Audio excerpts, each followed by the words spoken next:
ይሄን ሰውዬ አትችሉትም ያልኳችሁ ክቡር ጠቅላይ ሚኒስትር ዶክተር አብይ አህመድ አሊ ወደድክም ጠላህም ጠላት ሆነህ መቆየት አትችልም፣ ከሆንክም ተጋልጠህ ራቁትን ትቀራለህ።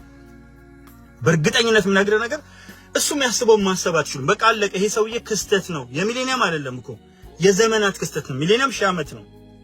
አንድ ሚሊኒየም 1000 ዓመት ነው። የ1000 ዓመት ሳይሆን የዘመናት ክስተት ነው። ይሄን ሰውዬ ድጋሚ ማግኘት in my opinion it's impossible። ምክንያቱም አላገኘነውማ። ይሄ ሰውዬ ከዘመን የመጠቀ ነው።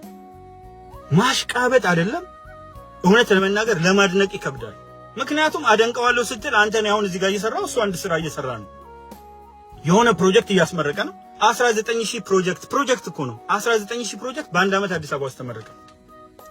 ሰምተህ ማታውቀው እኮ ነው። በአፍሪካ ትልቁ የሳይንስ ሙዚየም፣ በአፍሪካ ትልቁ የማዳበሪያ ፋብሪካ፣ በአፍሪካ ትልቁ የሃይድሮ ኤሌክትሪክ ፓወር የቆመ በቃ ጭራሽ በታምር አይሳካም ነበር። ሜቴክ ሙሉ ጫርገው በልተውት ነበር።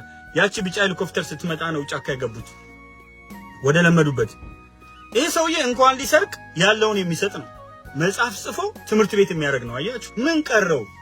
እስቲ የትኛው ሴክተር ላይ ነው ዶክተር አብይ አህመድ ክቡር ጠቅላይ ሚኒስትር ዶክተር አብይ አህመድ ወደ ስልጣን ከመጣ በኋላ ያላደገ ሴክተር አሳዩ?